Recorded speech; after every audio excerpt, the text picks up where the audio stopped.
I still remember the way the chandelier light reflected off the wine glasses when my father set his fork down and said, "You're not just struggling, Olivia, you're a burden." And for a second, no one moved, not my mother, not my sister, not the 12 relatives sitting around that polished oak table, like it was just another line in a normal conversation, like I hadn't just been reduced to a problem that needed solving, and I felt every eye shift toward me and then quickly away, like they didn't want to be caught witnessing it, like silence was easier than choosing a side. And I just sat there, hands folded in my lap, trying to keep my face still, trying to breathe evenly, because if I reacted, if I said anything, I knew it would only confirm what he'd already decided I was. My name is Olivia Hayes, I'm 29 years old, and 3 weeks ago, my parents called me a burden at their 35th anniversary dinner, but what they didn't know was that 6 years from that exact night, they would be standing in front of me again, not at a dinner table, but at a closing office, waiting for my signature on a document that would decide whether they got to keep the only house they ever cared about. But I didn't know any of that yet, not when I was sitting there in that dining room, the smell of roast chicken and rosemary filling the air, the soft hum of polite conversation slowly restarting around me like nothing had happened, my aunt reaching for the bread basket, my cousin laughing at something on his phone, my mother adjusting her napkin without looking at me once. This wasn't new, not really, just louder, more public, harder to ignore, because being the disappointment in my family had never been about one moment, it was a pattern, a quiet, steady erosion that started years ago and somehow always circled back to me. My older sister Lauren had a corner office by 27, a fiancé with a law degree, and a way of making everything look effortless, while I was the one who moved back home after losing my job, the one sleeping in my childhood bedroom with boxes still stacked in the closet, the one who didn't have a clear answer when people asked, "So what are you doing now?" Earlier that night, before the comment, my mother had leaned in while refilling my glass and whispered, "Just try not to bring up work tonight, okay?" Like my situation was something embarrassing that needed to be managed, and for a moment I told myself she was trying to protect me, that maybe she understood more than she let on. But then my father spoke and whatever illusion I had left disappeared. "You've been back here for 8 months, he said, not even looking directly at me at first, more like he was making an announcement to the room. No stable income, no plan, just existing. And then he turned, met my eyes, and delivered it clean, final. "At some point, Olivia, you stop being a phase and start being a burden." And I remember the exact way my chest tightened, like something physical had landed there, heavy and undeniable, and I waited just for a second for someone to say something, for my mother to correct him, for my sister to laugh it off, for anyone to shift the weight of that word off of me, but no one did. Lauren took a sip of her wine, my mother stared at her plate, and the conversation moved on, because that's how it always worked in our family. The truth wasn't what was said, it was what no one challenged. I nodded once, quietly, like I accepted it, like I agreed, and I said, "I understand," because it was easier than fighting a room I'd already lost, and the rest of the dinner passed in a blur of small talk and clinking glasses and careful avoidance, and when it was over, I helped clear the table, stacking plates, rinsing dishes, moving through the kitchen like I belonged there, like I hadn't just been told I didn't belong anywhere else. Later that night, lying in the same bed I'd slept in at 16, staring at the faint crack running across the ceiling, I replayed every word, every look, every silence, and I realized something I hadn't fully admitted before. This wasn't temporary. This wasn't something that would fix itself if I just worked harder or waited long enough. This was how they saw me, and more importantly, this was how they expected me to stay. But what I didn't realize then, what I couldn't possibly see from that room, was that the same house they used as proof of my failure, the same place they reminded me I didn't contribute to, would one day become the one thing they couldn't afford to lose, and the one thing I would have complete control over. But that night, all I knew was that something in me had shifted, quietly, completely, in a way that no one at that table noticed, and that was the beginning of everything. I woke up the next morning to the sound of the coffee machine downstairs, the same steady drip it had made every morning for as long as I could remember, and for a moment, lying there in that narrow twin bed, I let myself pretend nothing had changed, that last night had just been another uncomfortable dinner, another comment I could brush off. But then I heard my father's voice carry through the floorboards, low and matter of fact, and the word echoed again in my head, burden, and it landed differently in the quiet of the morning, heavier, more permanent, like it had settled into place. I got dressed slowly, pulling on the same pair of jeans I had worn twice already that week, tying my hair back, rehearsing in my head what I would say if anyone brought it up, something neutral, something controlled. But when I walked into the kitchen, no one mentioned it, not even a glance that acknowledged it had happened. My mother stood at the counter slicing strawberries into a glass bowl, my father reading the newspaper at the table, and Lauren scrolling through her phone with one hand while sipping coffee with the other. And it was like I had imagined the whole thing, except I had not, because the silence felt deliberate, like an agreement they had all signed without me. "Morning," I said, and my voice sounded normal, steady, like I was playing a version of myself that still belonged here. My mother gave a small smile without meeting my eyes. My father nodded once, and Lauren said, "You should check your email, Olivia. I think that place you applied to finally got back to you." And for a second something flickered, a small stubborn hope that maybe this was the moment things shifted, that maybe I could change the narrative they had already written about me. So I grabbed my phone from the counter, my hands moving faster than I meant them to, and opened my inbox right there in the kitchen, standing between the sink and the refrigerator like I was waiting for a verdict.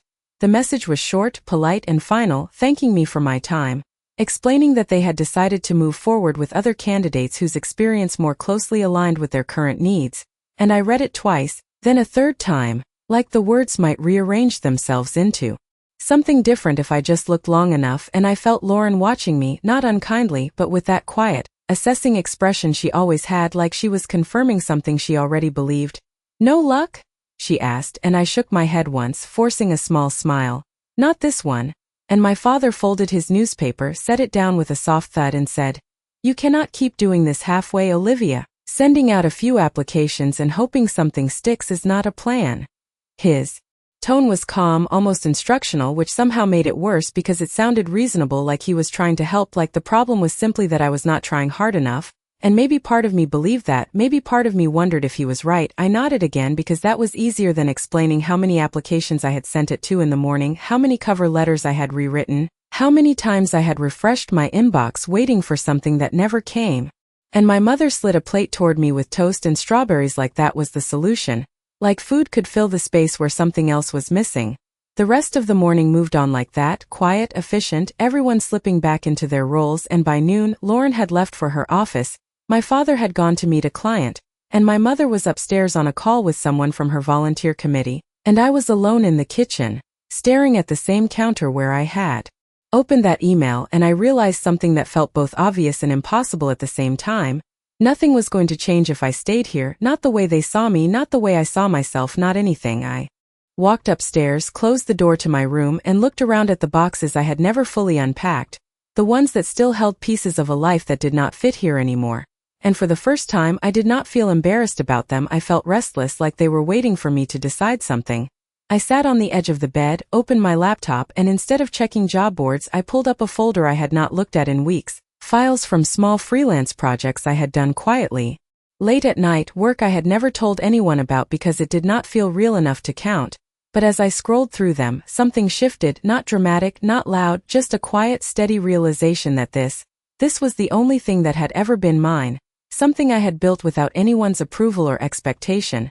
And for the first time since that dinner, I felt something other than shame, something sharper, more focused, like the beginning of a decision I was not ready to say out loud yet. I closed the laptop, stood up, and started pulling clothes out of the closet, not all of them, just enough for a few days, folding them carefully into a small suitcase, my movements calm, deliberate, like I had already committed to something even if I could not fully see where it would lead. And as I zipped the bag and set it by the door, I paused, looking around the room one last time, the posters on the wall, the desk I had studied at in high school, the window that faced the driveway, and I realized I was not scared in the way I expected to be. I was certain, and that felt new, unfamiliar, but solid. Downstairs, I could hear my mother still on the phone, her voice light, conversational, completely unaware of what was happening one floor above her. And for a moment I stood there, hand on the doorknob, thinking about going down, explaining, asking for time, for understanding, for something. But the image of that dinner table came back to me, the silence, the way no one had spoken, and I knew there was nothing to explain that they would hear differently now. I picked up my suitcase, opened the door, and stepped into the hallway, and even then, I did not realize that this quiet exit, this decision made without witnesses, would be the first move in something much bigger than leaving a house. Something that would come back to that same address years later in a way none of them would ever expect. But in that moment, all I knew was that staying had already defined me, and leaving was the only way to change it, even if I had no idea what came next. I did not slam the front door when I left. I closed it carefully, quietly, The same way I had closed it 1,000 times before, like I still belonged there, like I would be coming back in a few hours, and for a second, standing on the front porch with my suitcase in one hand, I almost turned around, almost went back inside and said something, anything that would make this feel less final. But then I looked at the driveway, at my father's car parked exactly where it always was, at the front windows where the curtains were half drawn, and I realized nothing inside that house had changed, not really. And if I walked back in, I would just be stepping back into the same version of myself they had already decided on. The air outside felt different, cooler, sharper, like it was asking me a question I did not yet have an answer to, and I stood there for a moment longer than necessary, letting the silence settle, before I finally walked down the steps and out to the street, dragging the suitcase behind me, the wheels catching on the uneven concrete, louder than I expected, like the sound was announcing something I was not ready to explain. I did not have a plan, not a real one, just a list of temporary options I had been avoiding because they felt like admitting failure. A cheap sublet, a friend's couch, short-term work that paid just enough to get by, and for the first time, I stopped thinking of them as backup plans and started seeing them as starting points.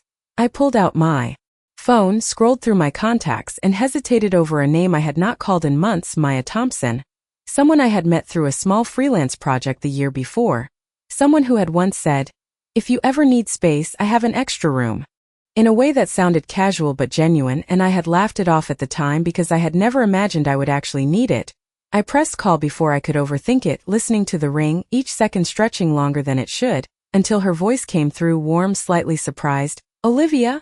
And I said, "Hey, this might be a strange question, but do you still have that room available?" There was a pause, not uncomfortable, just processing, and then she said, "Yeah, I do. Are you okay?" And I looked back once more at the house, at the place that had just become something I no longer belonged to, and I said, "I will be." And that was the first honest thing I had said all day. An hour later, I was in her car, my suitcase in the back seat, driving away from the neighborhood I had spent most of my life in, the familiar streets passing by like something I had already outgrown, and Maya did not ask too many questions, which I was grateful for. She just talked about her place, a 2-bedroom apartment about 15 minutes outside the city, 3rd floor, no elevator, rent split evenly, simple, manageable, and it sounded like something real, something I could hold on to. Her apartment was smaller than the house I had left, but it felt different the moment I stepped inside, not in size but in ownership. Everything in that space belonged to someone who had chosen it, arranged it, built a life within it, and for the first time in a long time I felt like I was stepping into something that was not already defined for me. I set my suitcase down in the spare room, a simple space with a bed, a desk, and a window that looked out over a parking lot, nothing impressive, but it was mine in a way that mattered because it was not tied to expectations I could not meet.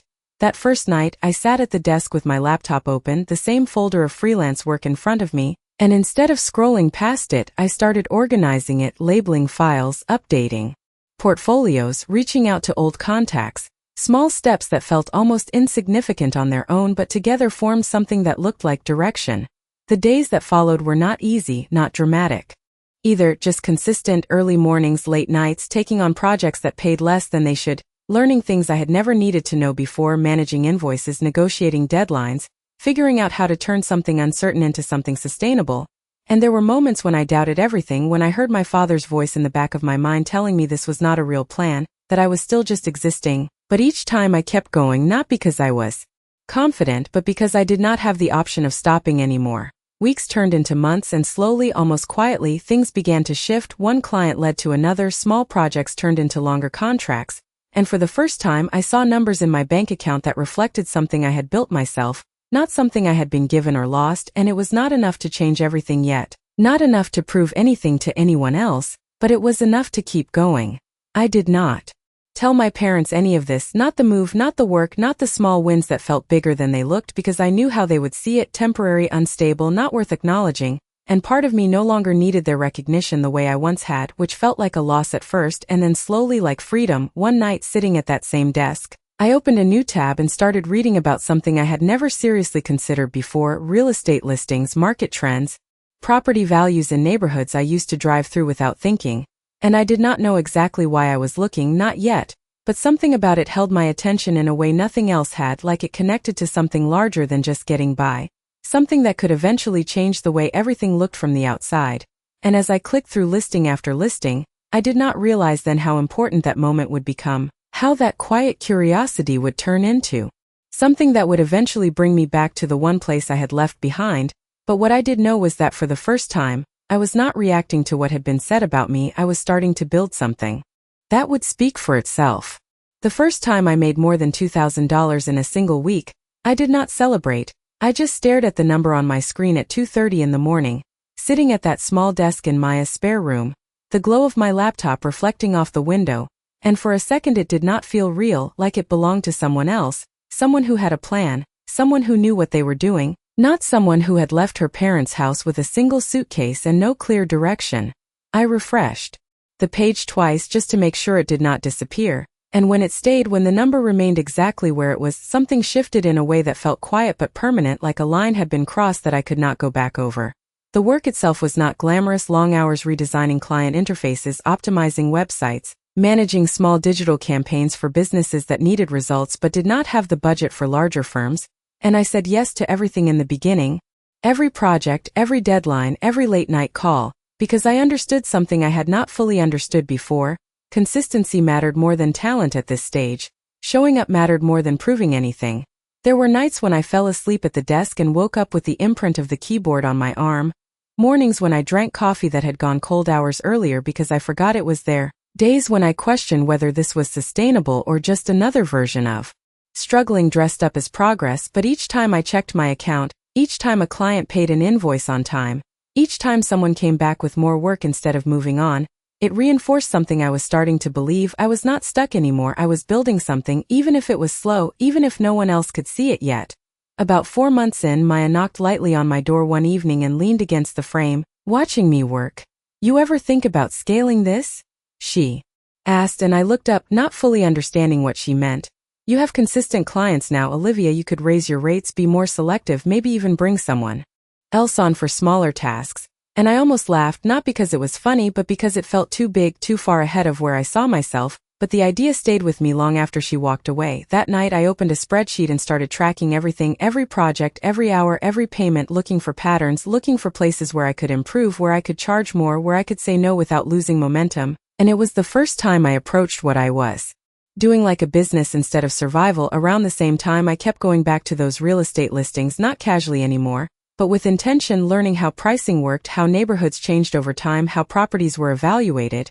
And at first it felt disconnected from everything else I was doing, like a separate interest that did not have a place yet, but slowly I started to see the connection. Stability, assets, something tangible that held value beyond a monthly payment or a client contract. One listing caught my attention more than the others, not because it was perfect but because it was undervalued. A small 2-bedroom condo about 20 minutes from where we lived, listed below market price because it needed updates, cosmetic mostly, nothing structural, and I found myself going back to it again and again, reading the description, studying the photos, calculating what it would take to improve it, what it could be worth after. I did not tell anyone about it at first, not even Maya, because it felt too early, too uncertain, like saying it out loud would make it disappear.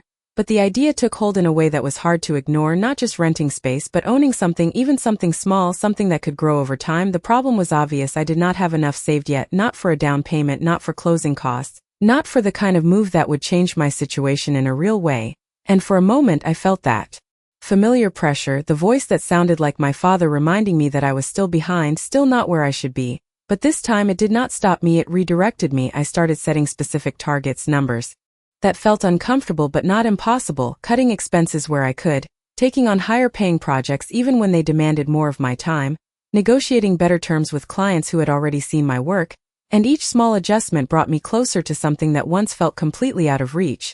6 months after I left, I looked at my account again the same way I had that night months earlier, and this time, the number meant something different. It was not just proof that I could survive, it was the first sign that I could do more than that I could change the trajectory I had been placed on without anyone's permission. I leaned back in my chair, staring at the screen, and for a moment I thought about that dinner, about the word that had followed me out of that house, about how easily it had been said, how quickly it had been accepted by everyone else at the table, and I realized something I had not fully understood before. They had defined me based on where I was at my lowest point, but they had no idea what I was capable of becoming after I left. I closed the laptop slowly, the room quiet except for the soft hum of the air conditioner, and I knew I was not done yet, not even close, because what I was building was still small, still fragile, but it was mine, and for the first time I was not trying to prove anything to them. I was creating something that would eventually speak in a way they could not ignore, even if they never intended to listen. I did not buy that condo right away, even though I thought about it every single day for almost 2 weeks, refreshing the listing like it might disappear if I looked away for too long, running the numbers again and again until they felt less like guesses and more like something I could trust, because this was not just another decision, this was the first one that could change everything if I got it right or set me back further than I could afford if I got it wrong. I remember sitting at the small kitchen table one night, papers spread out, my laptop open, calculator app pulled up, and Maya walked in, glanced at the screen and said, "You are still thinking about that place, aren't you?" And I nodded without looking up. "I think it is undervalued," I said quietly, more to myself than to her, and she pulled out the chair across from me, leaned forward and asked, "Do you actually want it, or do you just want to prove you can get it?" And that question stayed with me longer than anything else she said that night, because I did not have an immediate answer, not a clear one. The next morning I scheduled a showing, my hands steady when I made the call, but my thoughts moving faster than I could keep up with, imagining what it would look like, what it could become, what it would mean to own something that was not temporary, not borrowed, not dependent on someone else's approval. The condo was exactly like the photos, maybe even a little worse in person, the paint slightly faded, the kitchen outdated, the carpet worn in places where furniture had been moved too many times, but none of that bothered me because I could see past it. I could see what it could be, and that was the first time I understood something important. Value was not just about what something was, it was about what it could become with the right attention. I walked through each room slowly, measuring spaces in my head, calculating costs, imagining timelines, and when I stood in the small living room, looking out the window at the parking lot below, I realized I was not just looking at a property, I was looking at a shift, something that could anchor everything else I was building. The numbers were tight, tighter than I was comfortable admitting. The down payment would take almost everything I had saved, closing costs would leave me with very little margin, and for a moment standing there I felt that old hesitation creep in, the voice that told me I was not ready, that I should wait, that I needed more security before making a move like this. And maybe that voice would have stopped me before, maybe I would have walked away and told myself I would revisit it later, but later had never worked for me. Later was how I ended up back in that house, feeling like I had no control. I went home that afternoon, sat down at the desk and made the decision in a way that felt both calm and irreversible. I submitted an offer, slightly below asking but strong enough to be taken seriously, and then I waited.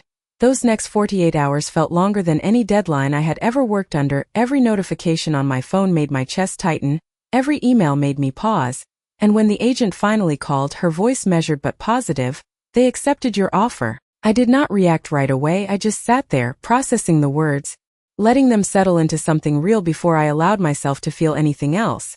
The process that followed was not simple: inspections, paperwork, approvals, things I had never handled before and had to learn quickly, mistakes I almost made and corrected at the last second, nights where I questioned whether I had pushed too far too fast, but each step moved me forward in a way that felt structured, tangible, like I was building something that existed beyond an idea. The day I signed the final documents, sitting in a small office with fluorescent lighting and a stack of papers in front of me, I held the pen for a second longer than necessary, looking at my name printed neatly on the line, and I thought about everything that had led to that moment, the night I left, the months of uncertainty, the quiet work no one had seen, and I signed one page after another until it was done. Walking out of that office, keys in my hand, I did not feel like a different person, not dramatically, but there was something steady underneath everything else, something that had not been there before, ownership not just of a place but of the path I had taken to get there. I spent the next several weeks working on the condo, painting walls, replacing fixtures, learning things I had never needed to know before, making decisions that reflected what I wanted instead of what I was told to accept, and slowly, the space changed, becoming something that felt intentional, something that carried my effort in every detail. I did not tell my parents about any of it. Not when the offer was accepted, not when I signed the papers, not when I stood in the finished living room and realized how far I had come from where I started, because part of me understood something clearly now: their recognition was no longer part of the equation, not because it did not matter at all, but because it was no longer required for me to keep moving forward. But what I did not know yet, what I could not see from where I was standing, was how much this one decision, this one property, would connect back to the one place I had left behind, how it would eventually position me in a way that would bring everything full circle, not by chance but by a series of choices I was only just beginning to understand. The first night I slept in that condo, it did not feel like a victory, it felt quiet, almost too quiet, like the kind of silence that makes you notice every small sound, the hum of the refrigerator, the faint creak of the floor when I shifted my weight, the distant noise of a car passing through the parking lot below, and I lay there staring at the ceiling, realizing this was the first place I had ever lived in that was entirely mine, not borrowed, not temporary, not tied to someone else's expectations. And that realization did not come with excitement at first, it came with responsibility, because every bill, every repair, every decision now traced back to me. The next morning I woke up earlier than usual, not because I had to, but because my mind was already moving, running through a list of things that needed to be done, small improvements, cost estimates, timelines, and I found myself treating this space not just as somewhere to live, but as something to build, something that could grow in value if I handled it the right way. I started with the simplest changes, repainting the walls in neutral tones that made the rooms feel larger, replacing outdated fixtures with more modern ones, learning how to install things I had never touched before by watching tutorials late into the night and trying again when I got it wrong the first time. And each small upgrade made a difference, not just visually, but in the way I saw the space, like I was slowly turning potential into something real. At the same time, my work continued to expand, more clients, better rates, more structured schedules, and I began to realize I could manage both the business I was building and the property I was improving, as long as I stayed disciplined, as long as I treated both like long-term investments instead of quick wins. About 3 months in, I had my first real test. A client project fell through unexpectedly. A contract I had counted on did not renew, and for a moment I felt that familiar drop in my chest, the one that used to send me into panic, the one that used to confirm every doubt anyone had ever had about me. But this time the reaction was different. I did not spiral, I adjusted. I reached out to other contacts, filled the gap with smaller projects, rebalanced my schedule, and within a few weeks the income stabilized again, not perfectly but enough to prove something important. I was no longer dependent on a single outcome. That shift changed how I approached everything. I started planning further ahead, thinking not just in weeks or months but in years, looking at how small decisions could compound over time, and the condo became part of that strategy, not just a place to live, but something that could eventually generate income, something that could open doors to other opportunities. I refinanced the initial plan, explored rental potential, calculated what it would take to move into a second property while keeping the first as an asset, and for the first time, the idea of expansion did not feel unrealistic. It felt structured, like something I could actually execute if I stayed consistent. Around that time I received a message I had not expected, a simple text from my mother. "We have not heard from you in a while, hope you are doing okay." And I stared at the screen for longer than I should have, not because I did not know what to say, but because I realized how much distance had formed, not just physically, but in how we understood each other. And I typed back something neutral. "I am doing well, working a lot, hope you are too." And left it at that, because explaining everything felt unnecessary, like trying to translate a language they had never taken the time to learn.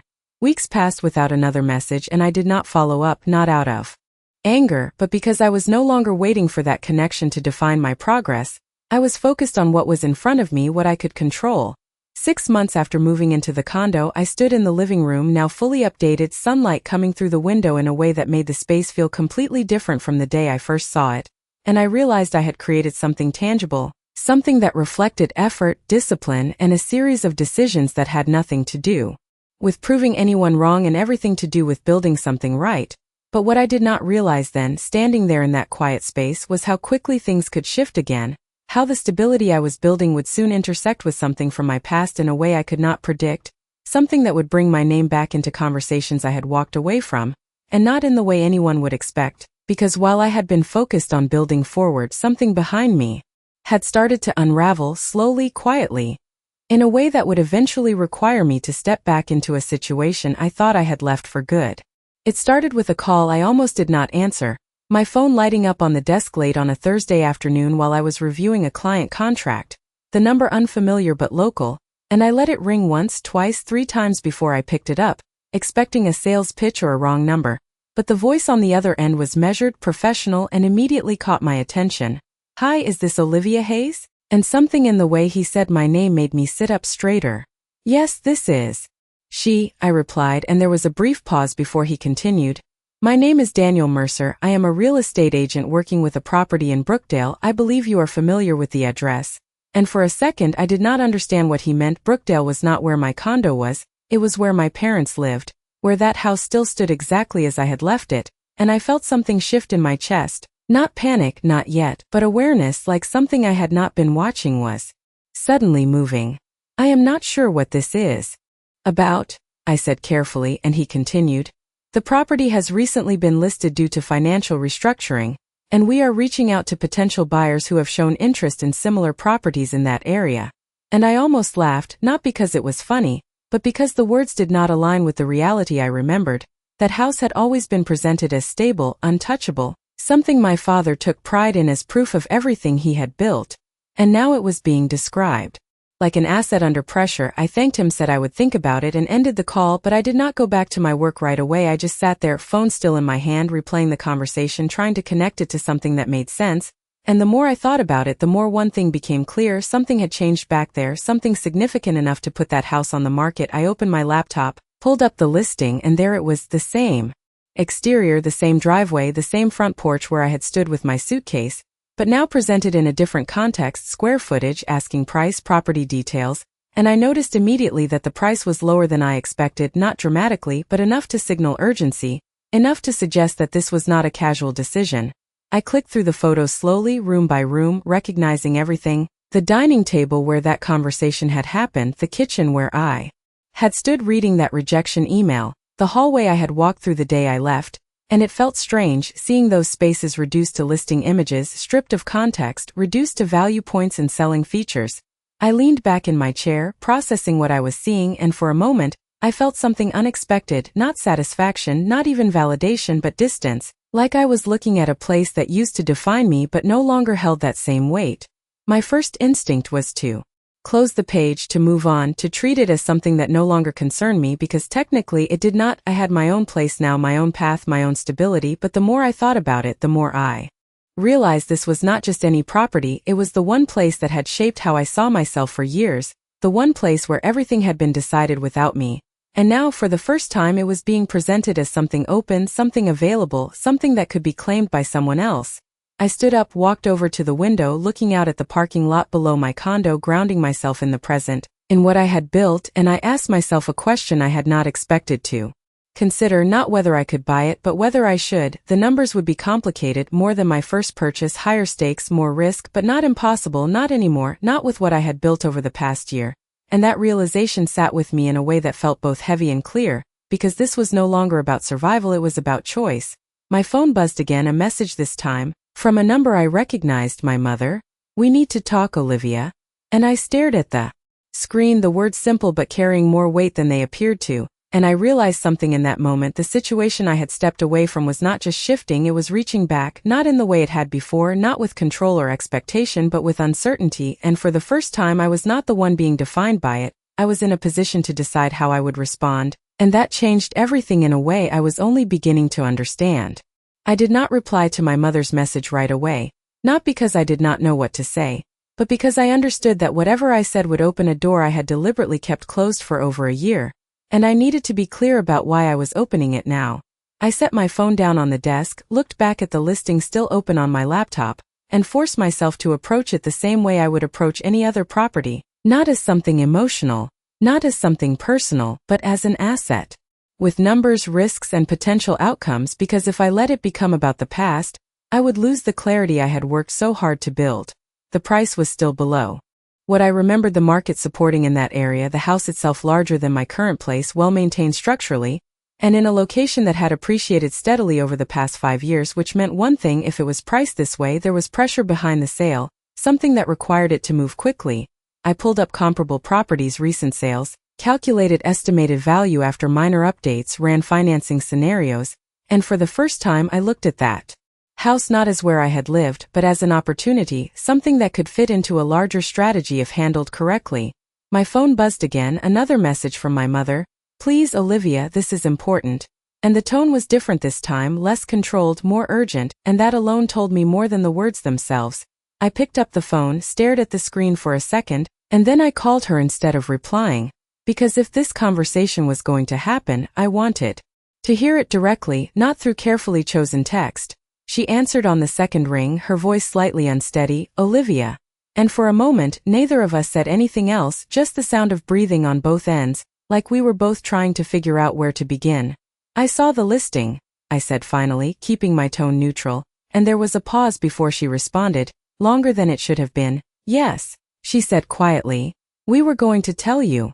And I almost asked when, but I already knew the answer after it was done, after it no longer mattered.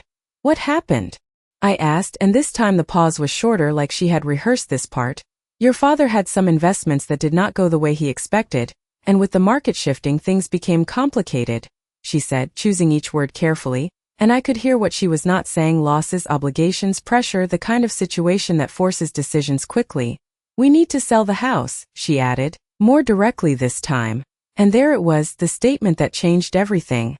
Not because it was surprising anymore, but because it confirmed what I had already seen in the numbers. I leaned back in my chair, processing it, keeping my thoughts structured, because this was no longer just a conversation, it was information, context that mattered.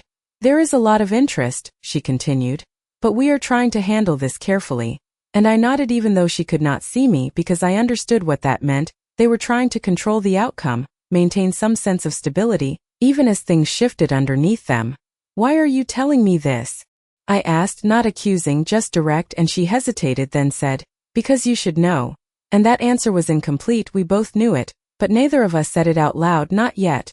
I let the silence sit for a moment before I responded, I do know. And I meant it in a way she might not fully understand. I knew the numbers, the listing, the position they were in, and more importantly, I knew where I stood now in relation to it. After we ended the call, I did not move right away. I just sat there, letting everything settle into place, the past and the present aligning in a way that felt unexpected but clear. Because this was not just about a house being sold, it was about a shift in position, a reversal that had nothing to do with emotion and everything to do with where I was now versus where I had been then.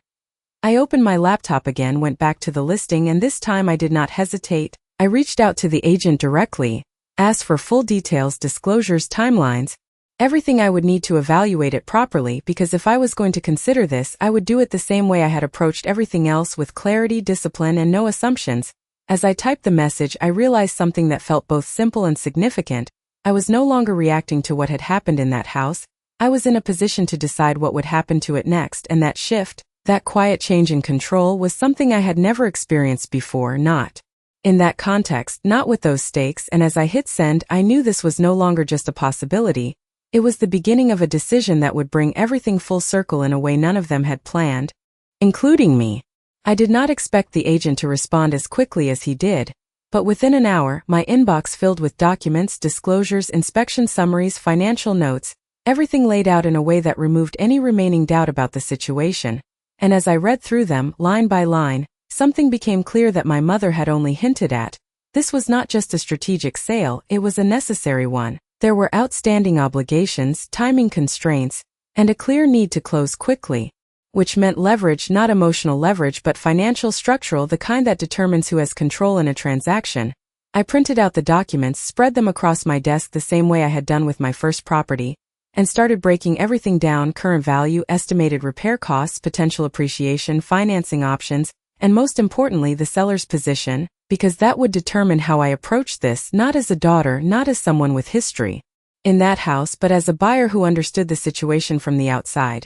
The numbers worked, not easily, not without risk, but they worked, and that was the part that mattered, because if the numbers had not made sense, I would have closed the file and walked away without hesitation, but they did, and that meant this was no longer hypothetical. I leaned back in my chair, staring at the ceiling for a moment, letting everything settle, because I knew the next step would shift things from possibility to action, and once I moved forward, there would be no neutral ground left, no space where I could pretend this was just another opportunity disconnected from my past. I picked up my phone, not to call my mother this time, but to call my lender, the same one I had worked with before, and as soon as he answered I said, I need to run numbers on a second property. And there was a pause, then a familiar tone of recognition. Olivia, that was faster than I expected. And I allowed a small, controlled smile, because even that reaction reflected something I had built: a reputation, a track record, something that did not exist before. We went through everything: income verification, current assets, projected debt-to-income ratios, loan structures, and it was not simple, not at all, but it was possible, which was the only answer I needed. When the call ended, I did not hesitate. I drafted an offer, structured carefully, competitive enough to be taken seriously but positioned in a way that reflected the urgency I had identified. And when I reviewed it one last time before sending, I paused, not because I was unsure, but because I understood exactly what this meant I was about to place myself directly into a situation I had once been removed from, but this time on completely different terms.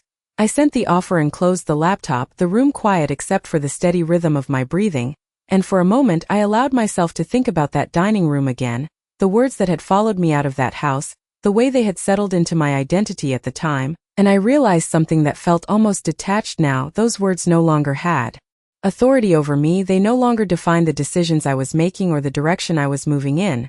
The waiting period that followed felt different from before, not filled with uncertainty in the same way, but with calculation, because I knew exactly what I had offered, I knew exactly what position they were in, and I knew that if they declined I would move on without hesitation, because that was the difference now. I had options. 2 days later the agent called, his tone professional but slightly more engaged than before.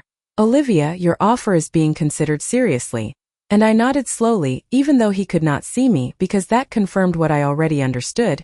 I was not just another name on a list, I was a viable solution to their situation. After the call ended I stood up, walked to the window, looking out over the same parking lot that had become a familiar backdrop to everything I had built, and I let the moment settle, not as a victory, not yet, but as a shift, because regardless of the outcome, I had reached a point where I could stand in this position, where I could engage with something that once held power over me without being defined by it. Later that evening my phone buzzed again, a message from my sister this time. "Olivia, Mom said you know about the house, can we talk?" And I stared at the screen for a moment, the dynamic changing in a way that felt subtle but undeniable, because this was not how they used to reach out, not with uncertainty, not with questions, and I realized something in that moment. The roles had shifted in a way none of them had anticipated, and while they were still trying to understand what that meant, I already knew exactly where I stood, and more importantly, I knew exactly what I was capable of doing next.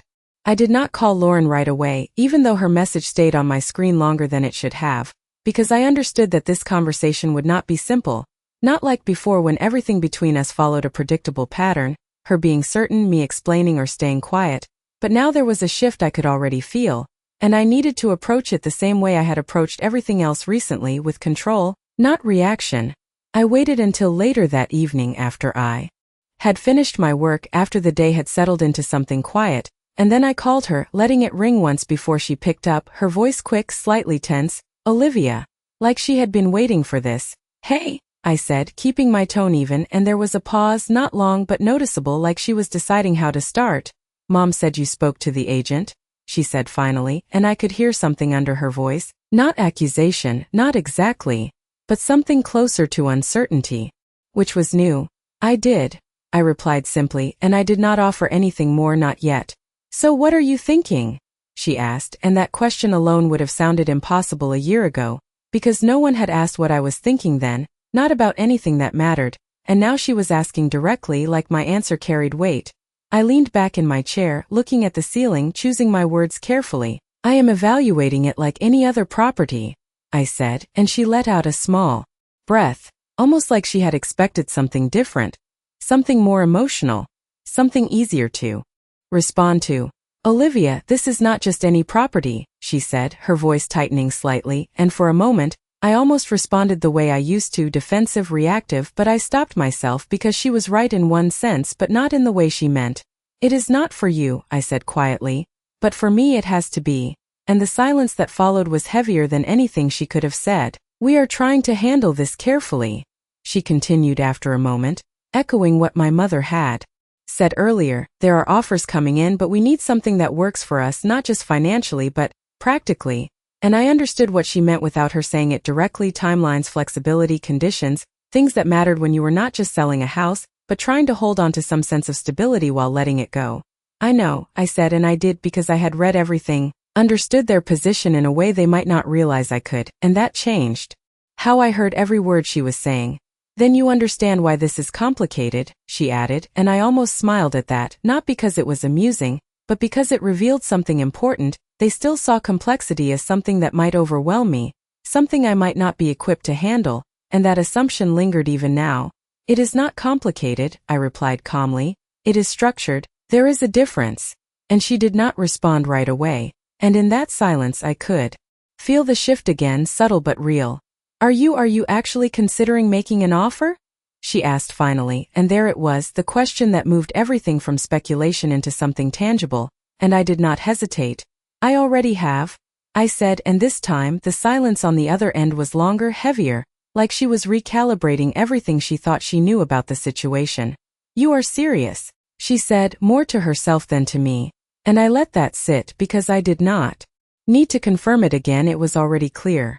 Olivia, if this happens, she started, then stopped, like she did not know how to finish the sentence, and I understood why, because there was no version of that outcome that fit into the way things had always been between us. If this happens, it will be a transaction, I said, steady, clear. Nothing more, nothing less.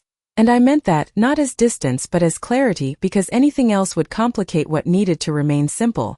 She exhaled slowly, and I could hear something in that breath, not resistance, not acceptance, but something in between, something uncertain. Mom is going to want to talk to you again, she said, and I nodded even though she could not see it. I figured, I replied, and there was another pause, shorter this time, like the conversation had reached a point where neither of us had anything left to add without changing the dynamic further. Okay, she said finally. We will see what happens, and I almost recognized that tone. It was the same one she used when something did not fit into her expectations, but she could not dismiss it either. After we hung up, I sat there for a moment, phone still in my hand, and I realized something that felt both quiet and undeniable. This was the first time in my life that I was part of a decision involving my family where my position was not defined by them, where my role was not assigned or assumed but chosen by me, and that changed everything in a way that went beyond the house itself, beyond the transaction, beyond the numbers. My phone buzzed again a few minutes later, this time an email notification, and I opened it immediately. The subject line simple but direct, offer status update. And as I clicked into it, I knew this was the moment where everything would start to move from possibility into reality, not just for me, but for all of us, in ways none of them had planned, and in ways I had only just begun to understand. The email was short, direct, and structured in a way that immediately told me everything I needed to know before I even finished reading it. Your offer has been shortlisted alongside one other. The sellers are requesting final terms before making a decision.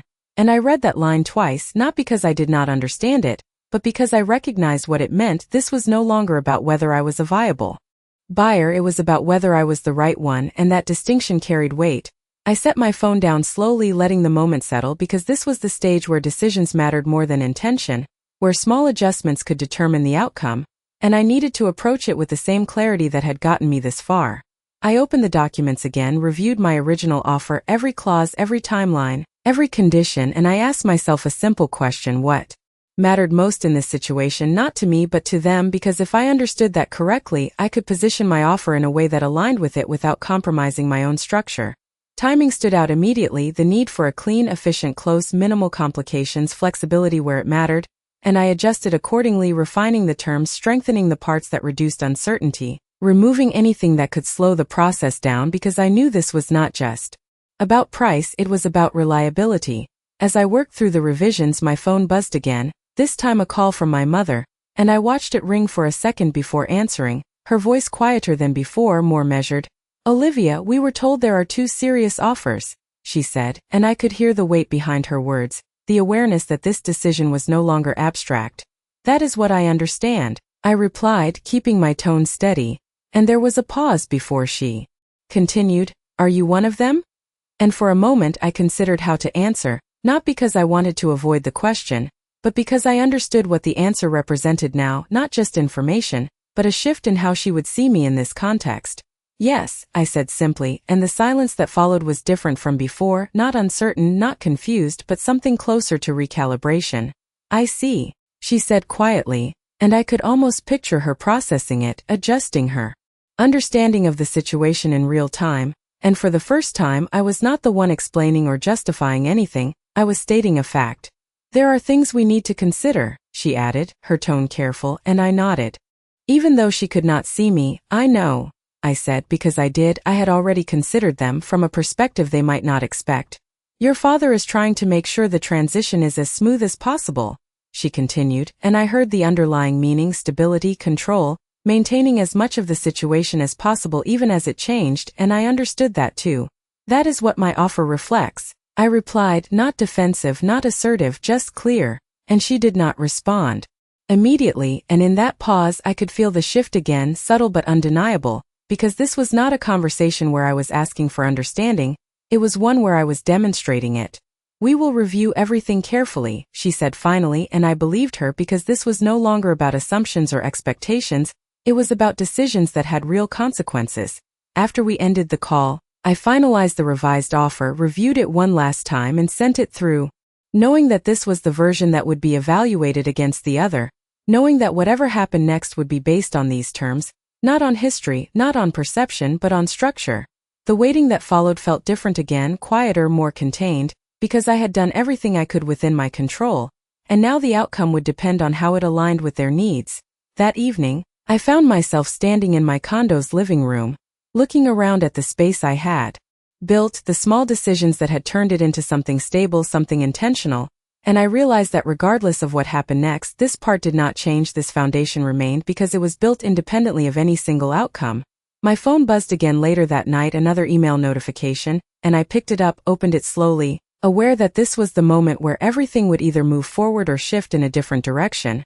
And as I read the first line, I understood immediately that something had changed, not just in the process but in the position I held within it, in a way that would define what came next for all of us, and I took a breath, steady, controlled, ready to step into whatever that next phase required, because I was no longer reacting to a situation I had been placed in, I was moving within one I had chosen. The email contained only one sentence that mattered, but it took me a few seconds to fully process it. "The sellers have selected your offer as the primary agreement pending final signatures."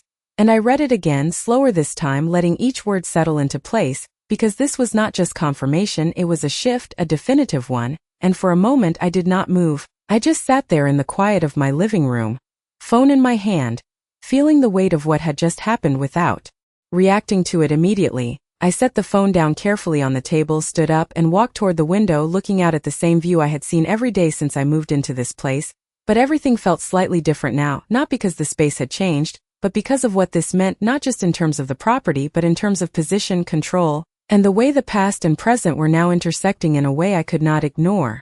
My phone buzzed again, and I did not need to look at it to know who it was, but I did anyway, my mother's name on the screen, and this time I answered immediately.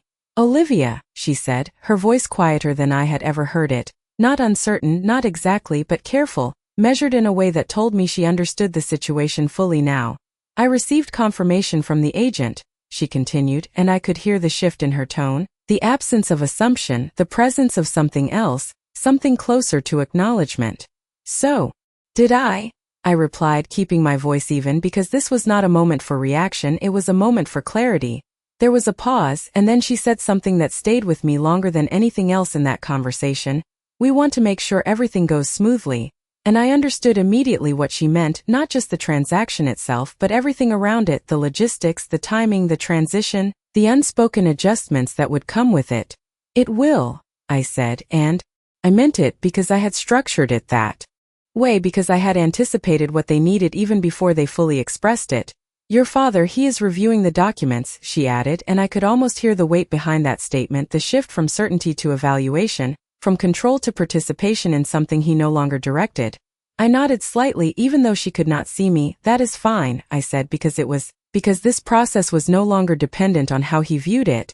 It was based on what had already been agreed upon. "Olivia," she said again, and there was something different in the way she said my name this time, not corrective, not dismissive, just present. "I think we should meet in person before everything is finalized." And for a moment I considered it, not from the place I would have before, not from obligation or expectation, but from choice. "We can meet at the closing," I replied calmly, because that was where this needed to happen. Not in the house, not in a space tied to the past, but in a neutral place where everything would be defined clearly. She did not argue, she just said, "All right," and the conversation ended there, simple, direct, without the layers it would have had before. After the call, I sat down again, looking at the documents now updated with the accepted terms, and I realized something that felt almost distant in its clarity. This was no longer about what had happened years ago. It was about what was happening now, and the structure of it left no room for reinterpretation, no space for shifting narratives. Everything was defined, documented, and moving forward. The next few days were filled with final steps, signatures, confirmations, details that needed to be aligned, and I moved through them with the same focus I had applied to everything else, not rushing, not hesitating, just completing each part as it came. On the morning of the closing, I dressed simply, The same way I approached most things now, without excess, without distraction, and as I picked up my keys and headed out, I felt something steady, not excitement, not tension, just clarity. Because I knew exactly what this moment represented and what it did not. The office was smaller than I expected, quiet, neutral, and when I walked in, they were already there, my mother, my father, Lauren, seated at the table with the agent and the attorney, and for a brief moment everything paused, not dramatically but noticeably, like the room needed to adjust to a reality that none of them had anticipated in this form. I walked in, took a seat across from them, placed my documents on the table, and nodded once, acknowledging the situation without adding anything unnecessary. Because everything that needed to be said was already contained in the process we were there to complete. As the papers were passed across the table, one by one, I picked up the pen, the same way I had done before, steady, controlled, and I signed where required, each signature marking a step that had started long before this room, long before this moment. And as I placed the pen down after the final document, I realized something that felt both simple and final. The position I held now was not given, not restored, not redefined by anyone else. It was built piece by piece, decision by decision, until it became undeniable. And in that quiet office, with everything formalized and complete, the shift that had started the night I left that house had fully come into place, not loudly, not dramatically, but in a way that changed everything permanently. When the final document was signed and the attorney gathered the papers into a neat stack, the room did not erupt into anything, no reaction, no acknowledgement of what had just shifted, just quiet, controlled movements, chairs sliding back slightly, pens being set down. And for a moment no one spoke, not because there was nothing to say, but because everything that mattered had already been said through the process itself. I picked up the set of keys placed in front of me, heavier than I remembered, not physically, but in what they represented now, and I held them for a second before slipping them into my bag, a small deliberate motion that marked the end of something I had not fully understood when it began. My father stood up first, adjusting his jacket in a way that felt automatic, like he was returning to a version of himself that no longer fully fit the situation, and when he looked at me, really looked at me, it was different from before, not softened, not apologetic, but aware, like he was seeing something that had not been there in his understanding of me. "Congratulations," he said, the word measured, controlled, and I nodded once. "Thank you," keeping it simple, because anything more would complicate something that no longer needed explanation. My mother followed, her expression more open though still careful. "We appreciate how you handled this," she said quietly, and I understood what she meant, not just the transaction, but the way it had been structured, the way it had allowed them to move forward without disruption, without the instability they had been trying to avoid. "It made sense," I replied, because it did, because that had been the foundation of every decision I made in this process. Lauren did not speak right away, she just stood there, watching like she was still adjusting to the reality of what had just happened, and when she finally said, "I did not expect this," her tone was honest, not defensive, not dismissive, just acknowledging something that had shifted beyond what she had planned for. "Neither did I said, and that was true, not in the way she meant it, but in the way everything had unfolded over time, one decision leading to another until it brought me back here in a completely different position. We left the office separately, not as a group, not in the way we might have before, and as I stepped outside, the air felt the same as it had the day I left that house. But I was not the same person stepping into it now. Later that afternoon I drove to the property not out of urgency, but because I wanted to see it again, not as a memory, but as something that belonged to me in the present, and when I pulled into the driveway everything looked exactly as it had before. The same exterior, the same quiet street, the same front steps, but the meaning of it had changed completely. I got out of the car, walked up to the door, and stood there for a moment, hand on the handle, remembering the last time I had stood in that exact spot with a suitcase in my hand, unsure of what came next, and I realized how far that moment had carried me without me fully seeing it at the time. I opened the door and stepped inside, the familiar layout unfolding in front of me, but it did not feel the same, not because the house had changed, but because the weight that used to sit in these rooms no longer had a place to attach itself, the expectations, the assumptions, the quiet decisions that had once defined me here. They were no longer present in the same way. I walked through each room slowly, not searching for anything, just observing, seeing it as it was now, a structure, a space, an asset that could be used, improved, reshaped, and I understood something clearly in that moment. This was not about reclaiming anything, not about proving anything to anyone who had once sat at that table. It was about recognizing what I had built outside of this place and how it allowed me to return on entirely different terms. I stopped in the dining room. For a second, the same space where that word had been said so easily, and I felt nothing from it now, no reaction, no pull, just distance, like it belonged to a version of me that no longer existed. I turned, walked back toward the front door, and stepped outside again, locking it behind me, not as someone leaving, but as someone deciding what came next. And as I stood there, looking at the house one last time before getting back into my car, I realized something that felt simple but complete. Everything that had happened since that night had not been about changing how they saw me, it had been about changing how I moved forward regardless of it. And that was the part they had never understood, not then, not even now, because what they had once called a burden had learned how to build something that did not depend on their definition, and that changed everything in a way no one at that table could have predicted, including me.